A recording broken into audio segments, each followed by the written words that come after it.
Assalamualaikum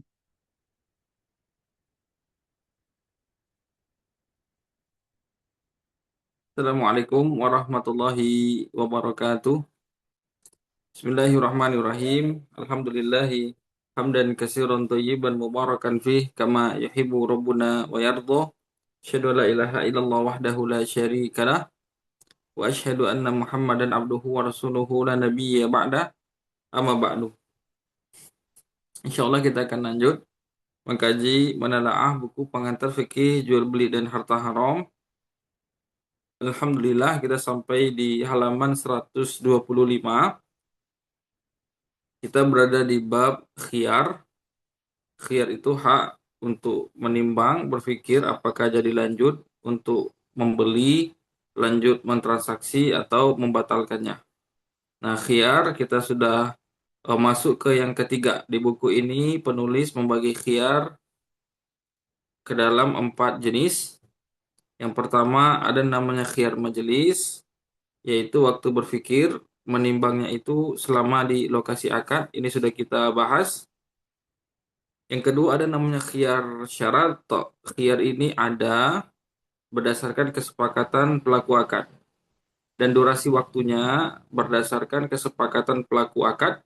Nah, khiyar syarat ini seperti perpanjangan dari khiyar majelis, yaitu pelaku akad ini minta agar waktu berpikir menimbang apakah jadi lanjut atau membatalkan transaksi itu diperpanjang. Jangan sampai di lokasi akad saja, selama di lokasi akad saja, selama bertatapan wajah saja. Enggak, dia pengen harinya lebih panjang, lebih lama hitungannya, namanya khiyar syarat. Ini sudah kita bahas di pertemuan sebelumnya.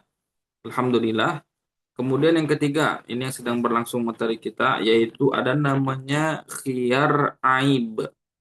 Aib itu bahasa Indonesianya cacat. Khiyar aib berarti khiyar hak berpikir, menimbang apakah jadi melanjutkan transaksi atau membatalkan transaksi karena adanya cacat. Karena adanya cacat. Ini ya biasanya lebih kepada si pembeli. Jadi pembeli itu ketika beli barang, kemudian didapati barang itu ada cacatnya, dan cacat ini juga mengurangi harga. Cacat yang parah, yang signifikan, sehingga harga barang itu berkurang.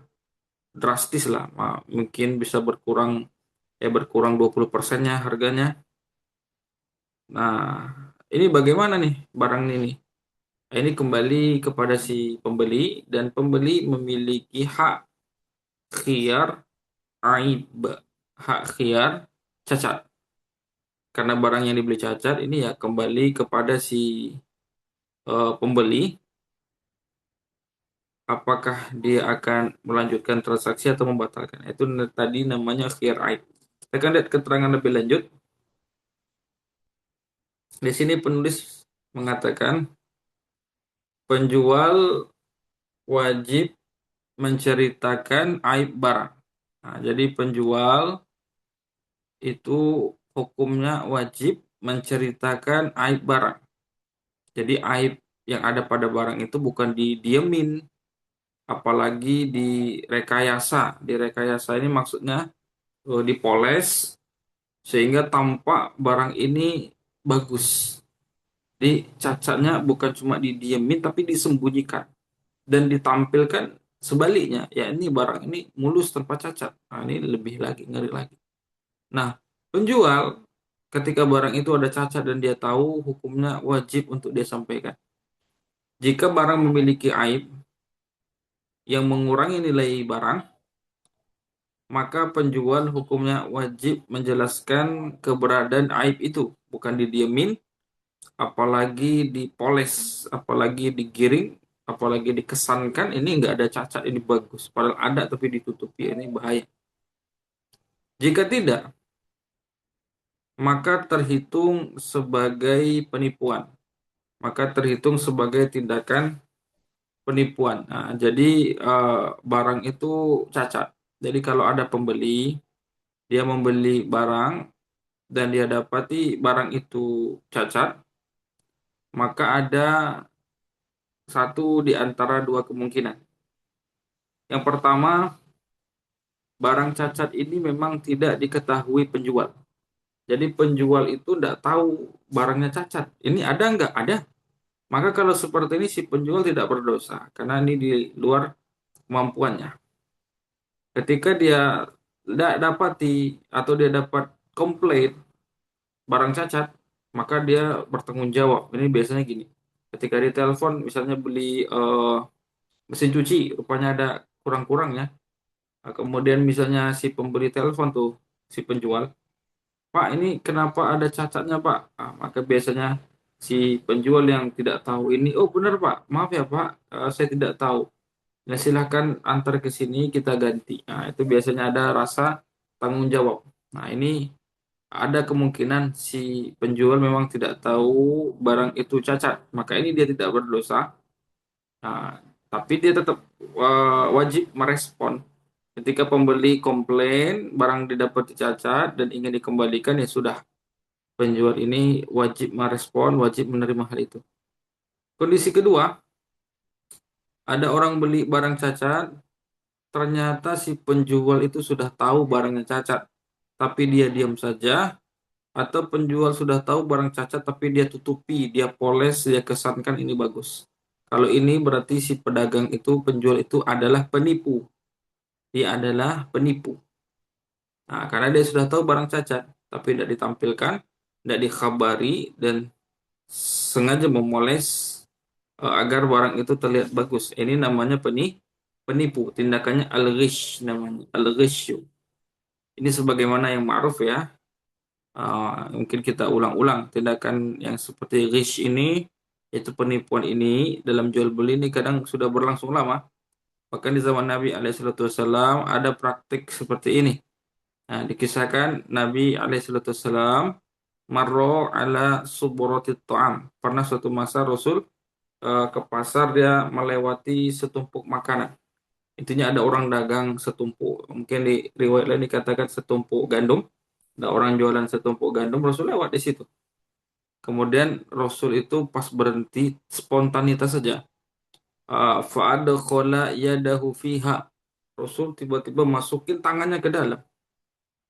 Fanalat asabi'ahu balalan.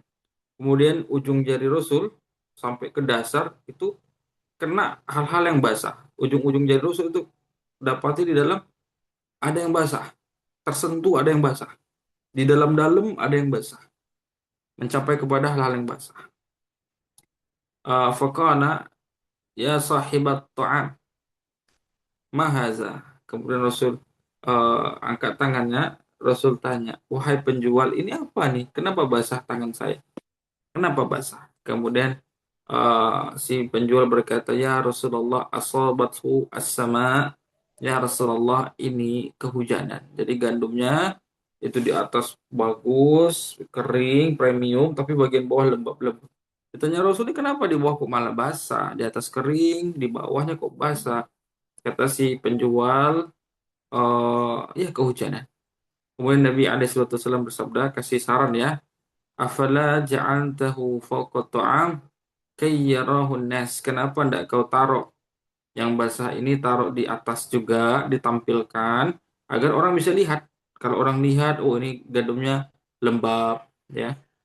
Kalau ada yang mau beli, ada nggak? Biasanya ada yang tetap beli tuh, barang-barang return, barang-barang reject, barang-barang yang hampir afkir, barang-barang yang hampir berubah, tetap ada yang beli. Tapi tentu harganya tidak sama dengan barang itu ketika dia lulus quality control atau kualitasnya bagus. Itu tidak sama.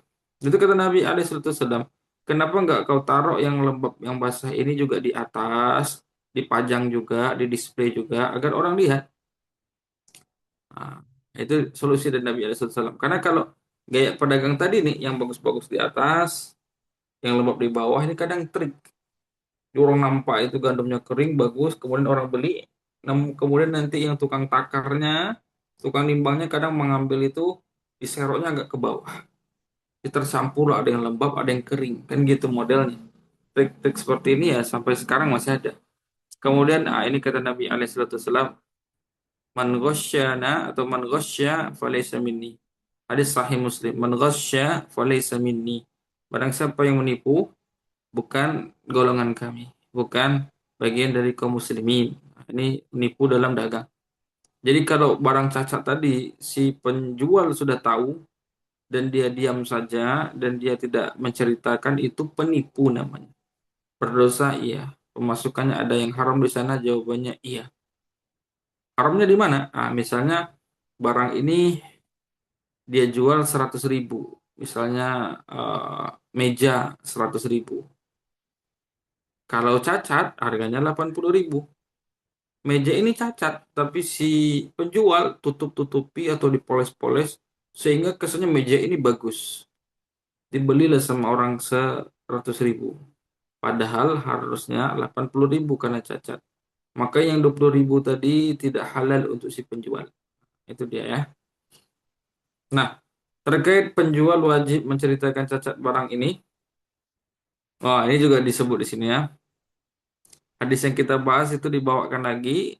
Afala ja'altahu fawqa ta'am man ghasya kayyarahun nas man ghasya falaysa minni, sudah kita bahas tadi.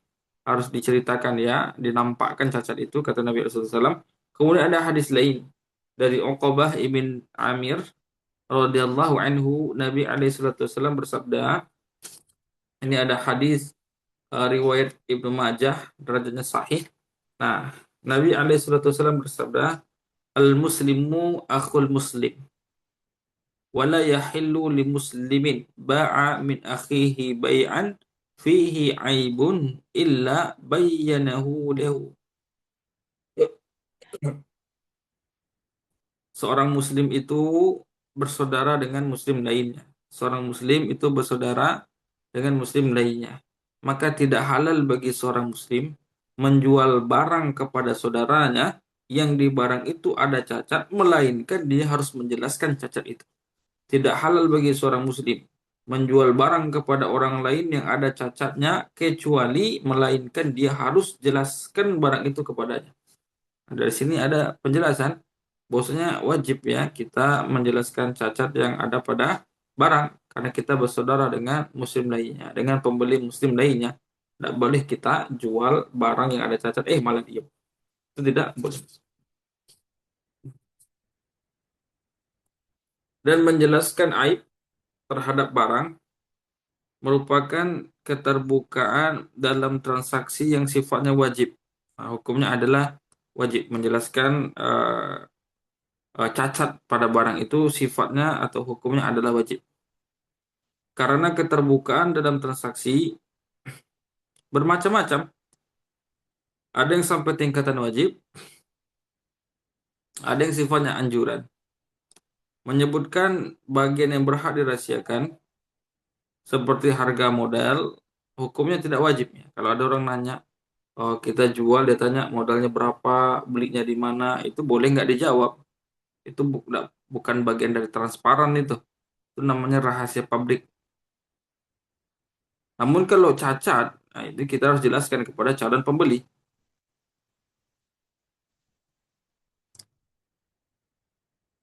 Namun, jika ada bagian yang jika tidak disebutkan bisa merugikan konsumen, maka penjual wajib menjelaskannya. Yang terkhusus adalah cacat. Nah, itu tadi tentang keterangan lebih ya tentang si penjual ini hukumnya wajib menjelaskan cacat barang. Kemudian khiyar aib adalah hak pembeli. Ini seperti sikap. Jadi ketika si pembeli dia beli barang, kemudian dia dapati barang itu cacat, maka ada tiga sikap, tiga opsi, tiga tindakan yang bisa dilakukan oleh si pembeli tadi. Ketika pembeli menemukan aib pada barang, maka dia memiliki tiga hak. Pertama, dia mengembalikan barang itu dan meminta kembali uangnya. Dia kembalikan barang itu, dia minta kembali uangnya. Misalnya tadi sempat kita sebutkan contoh adalah meja. Meja ini kakinya 4, harganya 100.000. Kemudian kita beli, pas datang meja kakinya 3. Maka ada hak pertama untuk kita ada. Opsi pertama ada, yaitu kita kembalikan barangnya, minta uang kita. Kita telepon, Pak, ini barang meja kakinya kok 3. Ini cacat, Pak. Nah, ini mejanya saya kembalikan, mana uangnya 100.000. Boleh seperti ini? Boleh. Ini hak penuh pembeli, jawabannya adalah iya. hak penuh pembeli. Memang hak yang disediakan oleh Allah Ta'ala dan Rasulnya untuk pembeli kalau mendapati kondisi seperti ini. Kemudian hak yang kedua, opsi yang kedua, beli meja tadi kakinya tiga. Namun di sini si pembeli dia tidak kembalikan barang tadi. Barangnya tetap dipakai.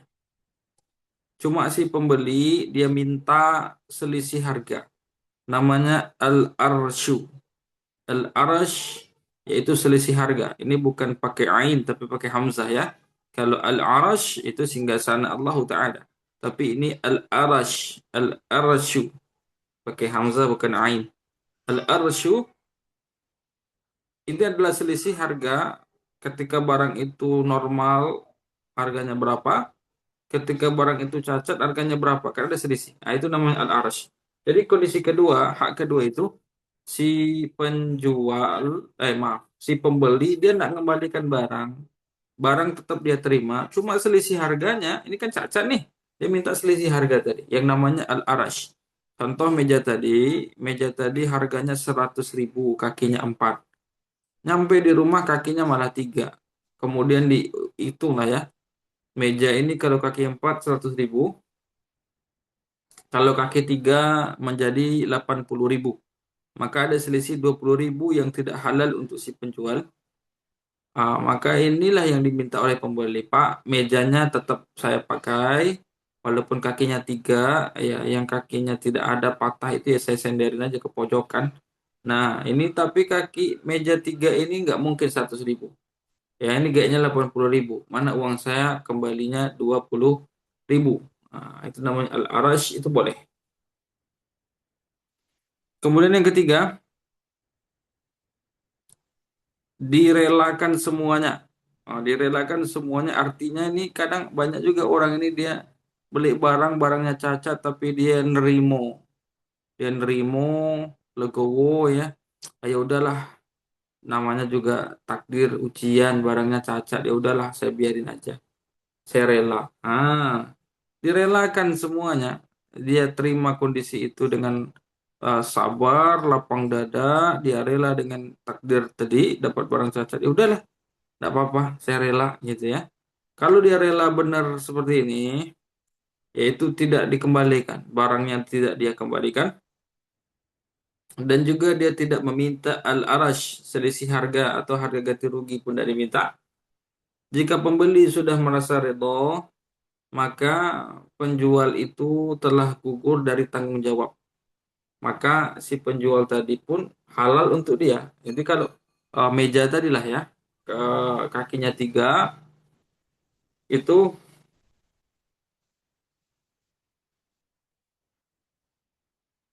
ada selisih 20.000. Ketika penjual dia relakan itu, dia ikhlas, maka 20.000 itu menjadi halal.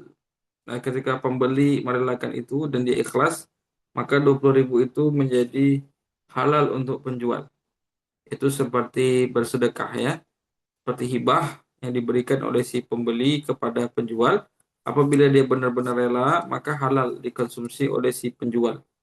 Ini sebagaimana sabda Nabi SAW, la yahillu malu mri'in muslimin illa bi nafsih. Tidak halal harta orang lain kecuali dengan kerelaan hatinya.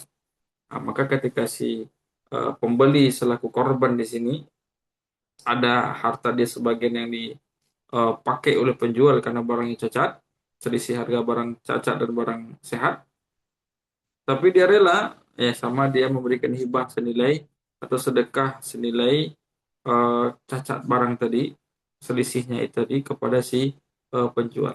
Itu dia keterangan dari pembahasan ini. Kemudian 127.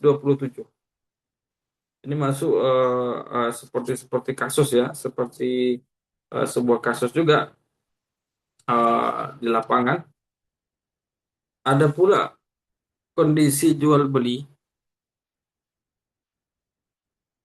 di mana penjual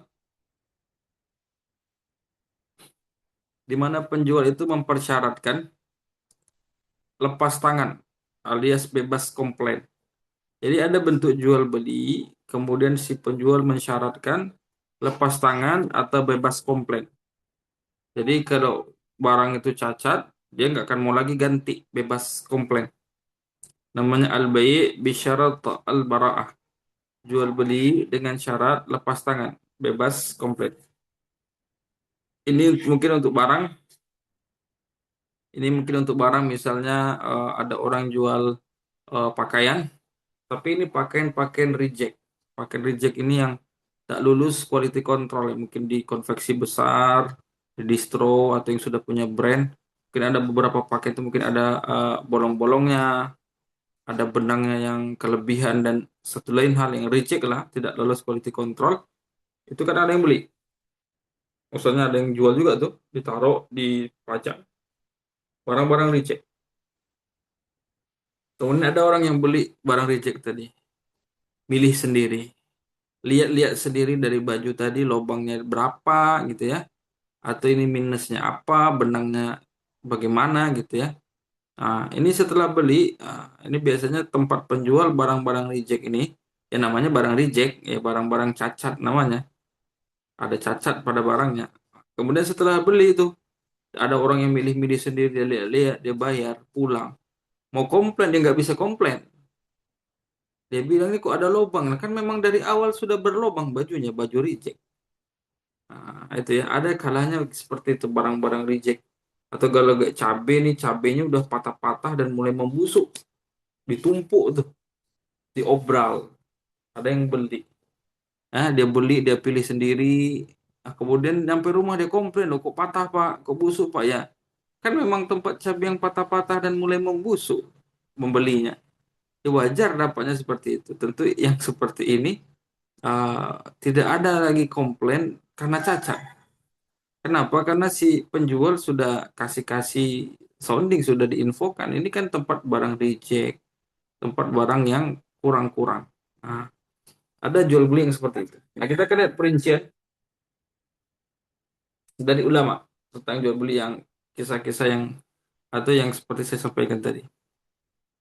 Ketika penjual mengajukan syarat kepada pembeli untuk tidak menerima komplain terhadap aib barang setelah serah terima, dan pembeli pun setuju dengan persyaratan ini. Jadi paham ya, penjual mengajukan syarat kepada pembeli kalau dia nggak mau terima komplain aib barang. Pembeli pun setuju dengan syarat ini. Apakah penjual bisa bebas tanggung jawab dengan syarat semacam ini?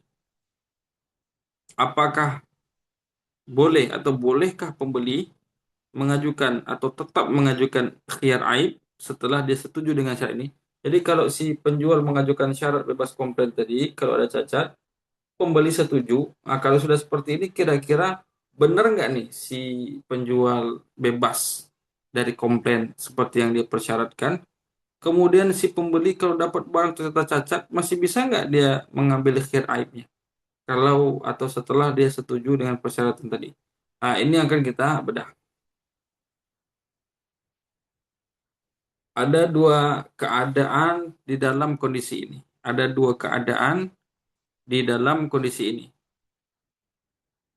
Keadaan satu, pembeli telah mengetahui cacat barang atau cacat itu sangat jelas terlihat di permukaan. Jadi kayak baju itu yang berlubang-lubang, ada yang satu lubangnya, ada yang dua, ada yang benangnya berlebih, kekurangan, beda warna mungkin. Jadi pembeli pas milih, dia sudah tahu cacat barang. Atau cacat itu memang nampak di permukaan, dia pilih-pilih sendiri, wah ini agak agak sedikit cacatnya nih, lubangnya cuma satu. Dia beli. Jika ada kesepakatan bebas komplain, al-bai' bisyarat al-bara'ah, maka penjual bebas dari cacat ini. Nah, kalau sudah pembeli tahu itu ada cacatnya, nampak cacatnya, kemudian penjual bikin syarat tak terima komplainan karena memang tempat jual barang-barang yang cacat, maka hukum itu berlaku. Kesepakatan itu berlaku. Maka penjual memang bebas dari cacat. Jangan pernah komplain lagi ke penjual. Dia dari awal sudah bilang, dia sudah bikin regulasi di tempat dia jualan. Karena pembeli telah merelakan adanya cacat pada barang yang dia beli, yang baru diketahui ketika ketika akad atau pasca akad, atau dia lagi milih-milih, setelah akad dia lihat baru nampak, itu sudah tidak bisa lagi dia komplain. Kondisi kedua,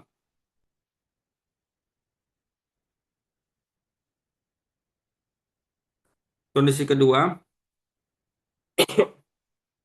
pembeli tidak tahu cacat barang.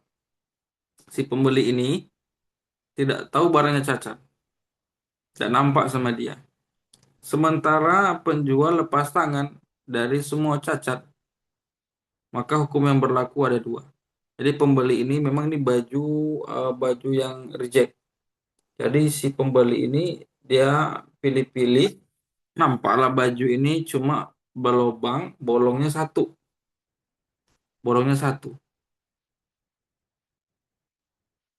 Kemudian penjual sudah bikin syarat lepas tangan bebas komplit. Nah, nyampe ke rumah, ternyata bolongnya tiga. Nah, tadi nampak bolongnya satu, sampai di rumah bolongnya kok tiga. Ah, ini masih bisa nggak komplit? Karena dia lihat dia beli baju yang bolongnya satu. Tentu beda harganya dengan yang bolongnya tiga. Walaupun ini baju reject. Nah, kita lihat kondisi seperti ini. Kondisi A, cacat itu sama-sama tidak diketahui. Jadi yang lubang dua lagi itu sama-sama tidak diketahui, baik penjual maupun pembeli tidak tahu. Kalau sama-sama tidak tahu, pokoknya yang mereka tahu cacatnya atau lubangnya satu. Ternyata pas nyampe di rumah ada lubang-lubang yang tersembunyi, ada dua lagi, berarti lubangnya tiga. Nah, tapi baik si pembeli tidak tahu, penjual pun tidak tahu ada cacat itu tersembunyi dia. Cacat itu sama-sama tidak diketahui baik penjual maupun pembeli. Dalam hal ini, penjual boleh lepas tangan.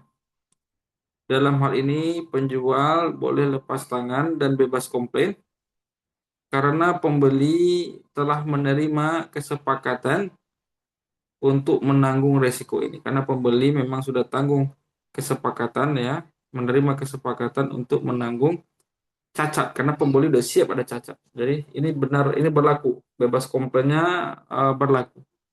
Kemudian yang B, penjual si penjual telah mengetahui adanya cacat itu. Baju yang dipegang itu kan nampaknya cacatnya lubangnya satu. Penjual udah tahu itu lubangnya tiga. Bahkan dua lubang lagi itu tersembunyi dan susah didetek. Susah untuk dideteksi. Nah, ketika penjual telah mengetahui adanya cacat itu, namun dia tidak menceritakannya, maka cacat ini tidak gugur dari penjual karena statusnya adalah penipuan. Sehingga jika pembeli komplain dengan cacat yang tidak diceritakan tadi, yang dua lubang tadi, maka penjual wajib menerima komplain tadi. Bisa saja si pembeli beli tadi nampaknya satu, dibilangnya cacat lubangnya satu, cacatnya satu. Ternyata tiga, maka dia bisa komplain, meminta tadi, dan dia juga dan si penjual harus menerimanya komplainan tadi. Itu keterangan-keterangan tentang ini eh, tentang masalah cacat tadi. Dari sini kita jadi tahu jemaah. Ini kalaulah penjual tadi, para penjual kaum muslimin muslimah, kita berharap, kita doakan mereka Allah berikan hidayah, hidayah kemudian semangat belajar. Kalau mereka belajar fikih muamalah, ternyata menjual barang cacat atau ternyata ketika barang itu cacat sampai di tangan pembeli, mereka punya hak ikhtiar untuk mengembalikan dan si penjual harus merespon itu kecuali memang menjual barang-barang reject sebagaimana keterangan tadi. Tapi normalnya barang-barang yang tempat barang-barang yang bagus, yang baru, yang brand gitu ya, yaitu si penjual harus terima komplain tadi. Kalaulah mereka tahu ada syariat seperti ini, tentu para penjual tadi tidak akan mau menipu. Kalaulah mereka benar-benar takut kepada Allah, benar-benar inginkan kebaikan, yakni benar-benar menginginkan rezeki yang halal, maka mereka tidak akan menipu. Percuma mereka nipu.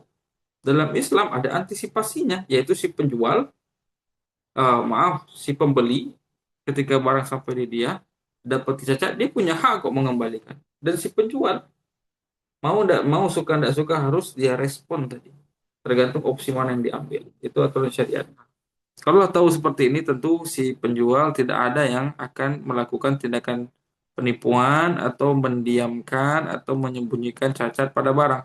Pasti mereka akan transparan. Dan luar biasa kalau penjual itu dia transparan, dia jujur ya, ini plusnya, ini minusnya, barang ini kekurangannya ini dan ini. Wah, bahkan yang di konsen itu yang ditonjolkan itu kekurangan. Wah, ini luar biasa. Ini luar biasa. Inilah pedagang yang taat syariah, yang tunduk kepada aturan syariat, yang mana dia tahu ini penting maka dia lakukan. Tip ini khiyar yang ketiga. Mungkin sebelum masuk ke khiyar yang keempat, silakan kalau ada yang bertanya. Kalau ada yang bertanya, jemaah, belum masuk yang ke materi baru, silakan ada yang bertanya.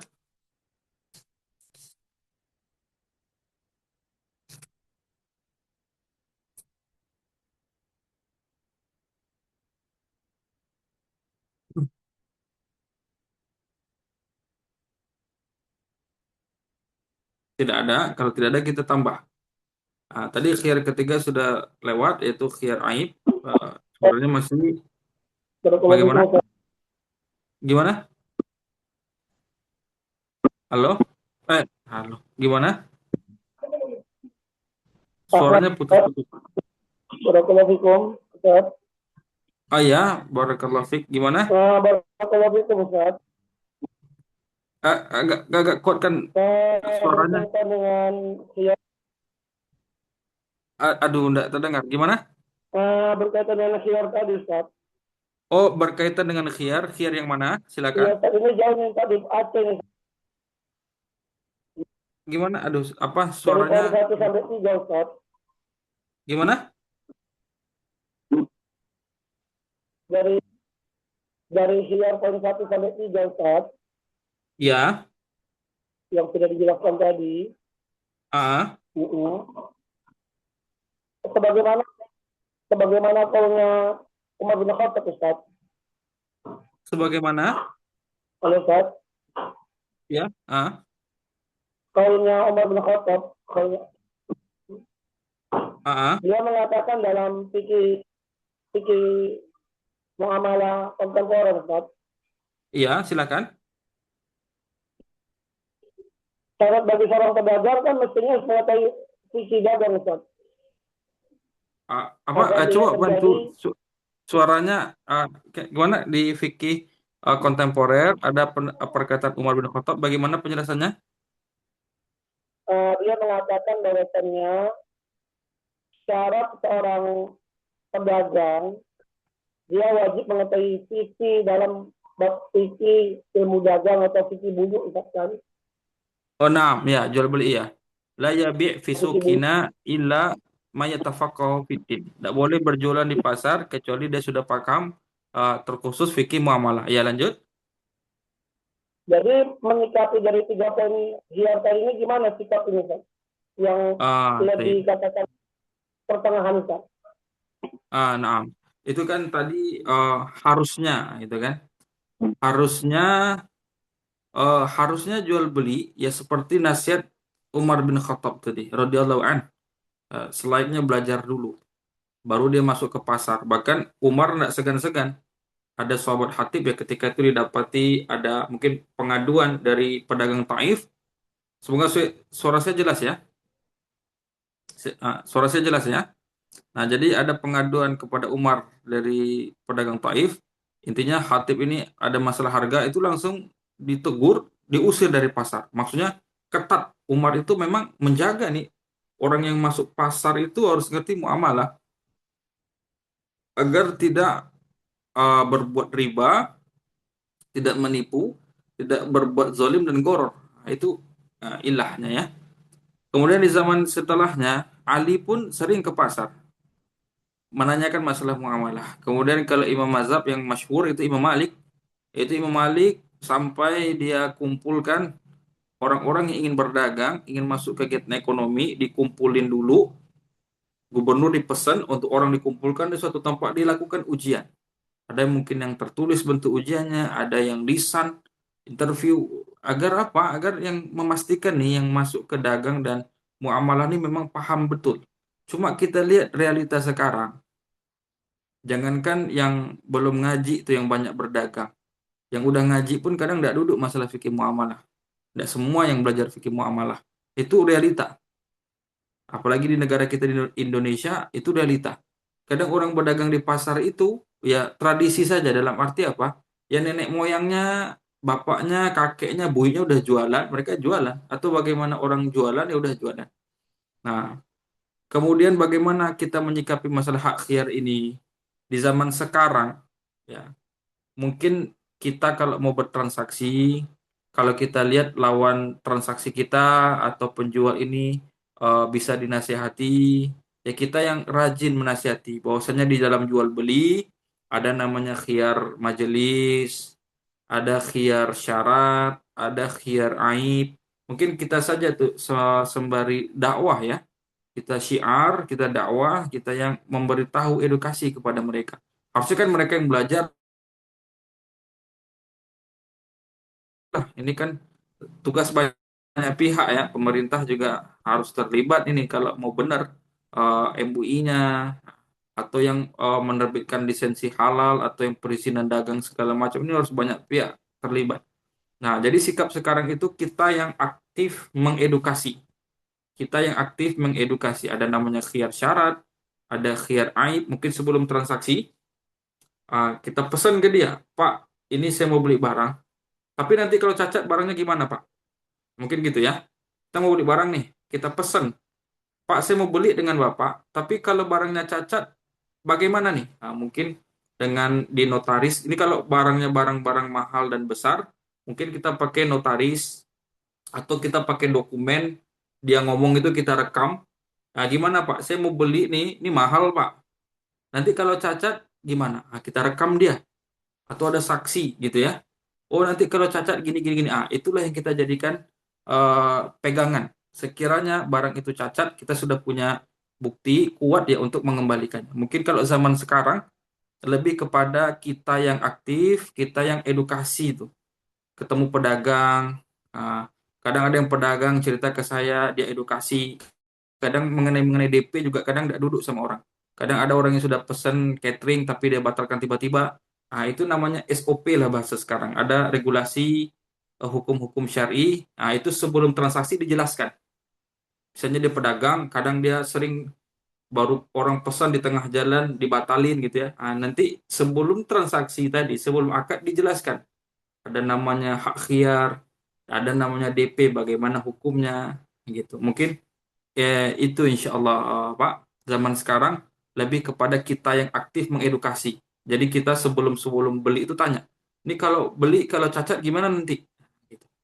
Ini saya beli boleh nggak minta khiyar syarat? Nah, dia bingung apa itu khiyar syarat? Khiyar syarat itu setelah kita beli dalam Islam seperti ini waktu berpikirnya lebih panjang, bukan sekedar tatapan wajah dan segala macam.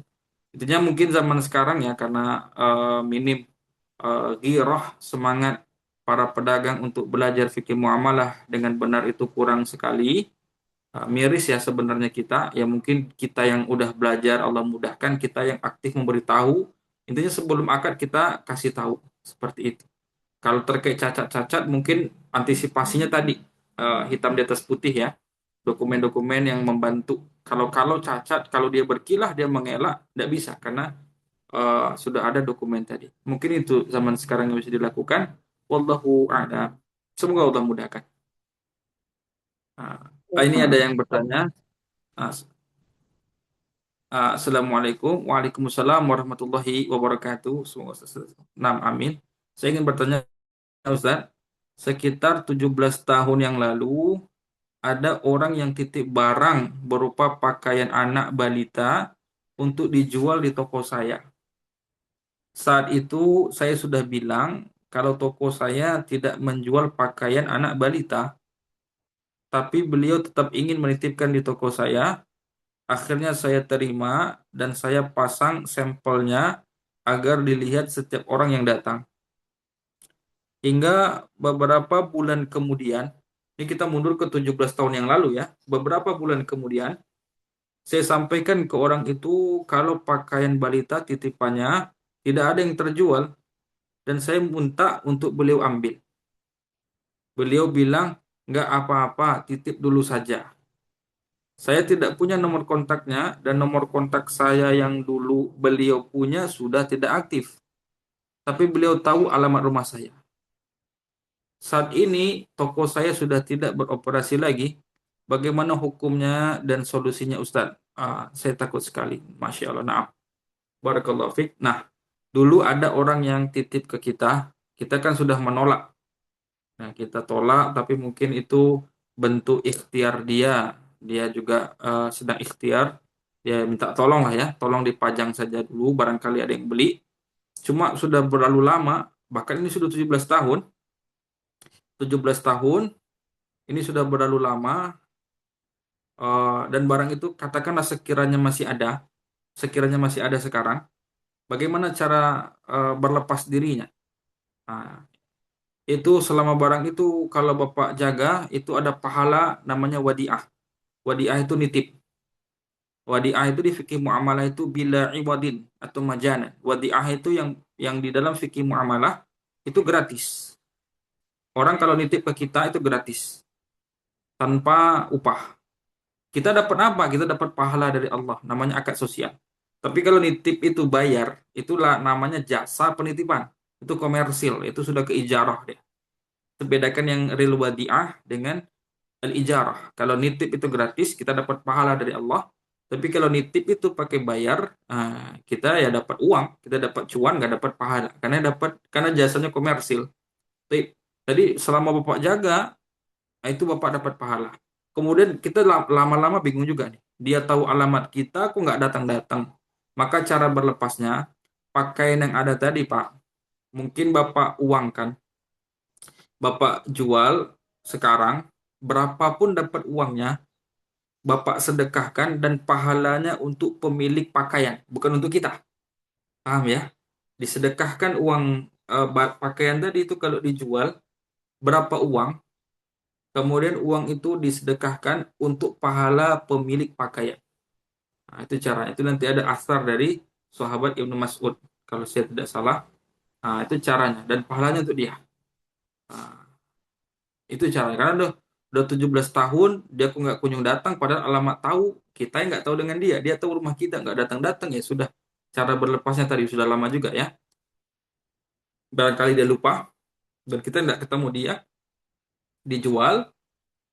Jadikan uangnya. Kemudian disedekahkan pahalanya untuk dia. Insya Allah seperti itu ya. Cara berlepas dari hal-hal seperti ini. Wallahu a'lam. Semoga Allah mudahkan. Semoga paham ya yang bertanya, Bapak yang pertama dan yang kedua. Nih, barangnya masih saya simpan sampai sekarang Ustaz. Ini kalau Bapak ikhlas, Bapak dapat pahala. Oh, beliau ternyata beliau ternyata non muslim Ustaz. Waduh, non muslim ya. Non muslim ya enggak apa-apa, lakukan seperti tadi. Dijadikan uang, kemudian uangnya donasi. Karena orang muslim ini juga suka donasi ya. Jadi kalau ketemu dia sampaikan seperti itu. Ini kan lakukan seperti yang saya sampaikan. Kalau nggak ketemu, kita sudah berlepas dari harta dia. Ada maslahat juga ya. Ada masalah juga. Tapi kalau mungkin 3 tahun lagi ketemu dia, ya sampaikan aja. Ente barangnya, baju dulu udah saya jual, uangnya saya donasikan. Saya donasikan. Barangkali semoga diinfakkan untuk dia pahalanya, doakan hidayah. Semoga dia masuk Islam ya. Barangkali dengan itu bisa masuk Islam dia. Tidak apa-apa lakukan seperti tadi. Kalau ketemu orangnya nanti, entah 5 tahun lagi, Pak, Ibu, dia tidak tahu nanya laki-laki itu. Nah, Ibu, kalau 5 tahun lagi dia datang, sampaikan saja. Baju yang kamu titip sudah saya jual, tapi bukan dibeli pembeli. Saya jual jadi uang biar saya sedekahkan. Saya nggak mau pegang barang-barang lama-lama, nggak kuat juga titipan selama itu. Mungkin seperti itu kurang lebih ya. Wallahu a'lam. Wallahu a'lam. Itu mungkin ya. Ini sudah jam 5 lewat 3. Mungkin kita akhiri. Kalau ada pertanyaan disimpan untuk pertemuan selanjutnya. Bisa di awal langsung ada pertanyaan juga tidaklah mengapa. Wallahu a'lam, semoga Allah mudahkan. Wassallallahu ala nabiyyina Muhammad wa ala alihi wa ashabihi ajma'in. Wa akhiru da'wana alhamdulillahi rabbil alamin. Assalamualaikum warahmatullahi wabarakatuh.